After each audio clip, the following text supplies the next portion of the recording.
Come here. Cross? Check. Steak? Only if it's extra pointy. Welcome to WatchMojo.com, and today we'll be hunting down the origins of the most famous bloodsucker of all time, Dracula. I am Dracula. From the pages of Gothic literature to modern-day blockbusters, vampires have infiltrated our culture and frightened us from the shadows.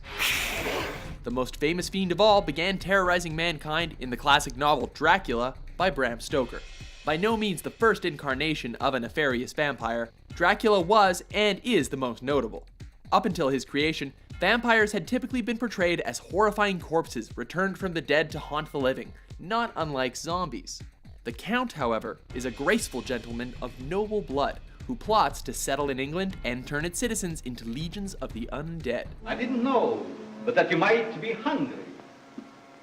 Thank you, that's very kind of you. Dracula, as we have come to know and love him, has many powers attributed to classic vampires. He is immortal, feeds off the blood of the living to keep himself alive, and is vulnerable to a whole slew of superstitious defenses.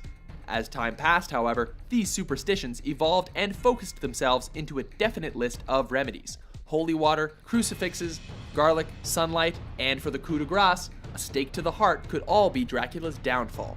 I will find your earth box and drive that stake through your heart. Other weaknesses have also been attributed to vampires, such as the inability to cross running water, silver, fire, decapitation, and drowning, which would kill just about anyone.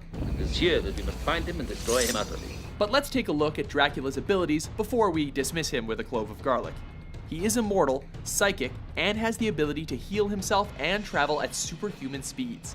He has super strength, super senses, and on top of that, he can shapeshift and fly. No, we aren't describing some omnipotent comic book superhero. Dracula is just that powerful, and with all that power, it seems unlikely that mortal men could ever best him.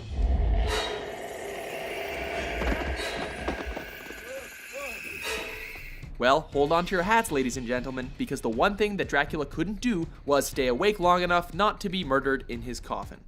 After a harrowing race, the protagonists from Bram Stoker's classic are able to catch up with the gypsy carriage carrying Dracula's coffin, pry it open, and slit his throat while he's snoozing. The sun rises and the Count disappears in a puff of vengeful dust. It's no surprise that Dracula became a popular figure in film and TV, and the character was shared prominently amongst Universal Studios and Hammer Films between the 1930s and 70s. And it was in the latter's roster that he was portrayed by Christopher Lee. Count Dracula.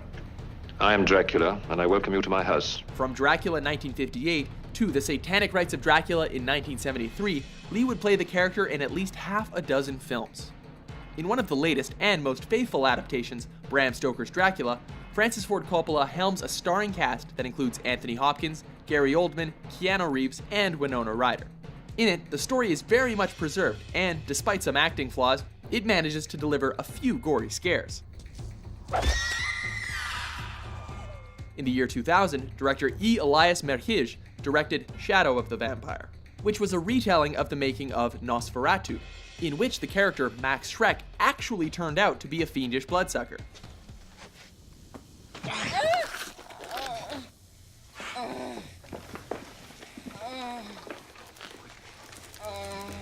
In recent years, there have been a spattering of Dracula-centric media in which the vampire is given cartoon form. Blood. The Batman vs. Dracula, as its title suggests, pits the Caped Crusader against the immortal Count. And you are dust.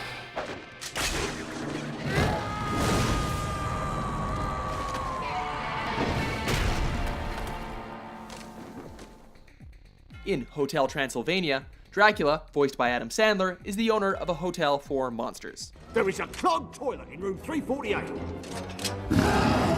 It's okay, we all get stomach aches, Mr. Bigfoot.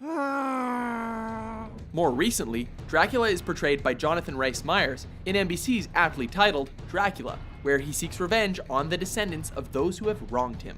For these crimes, I will have my vengeance.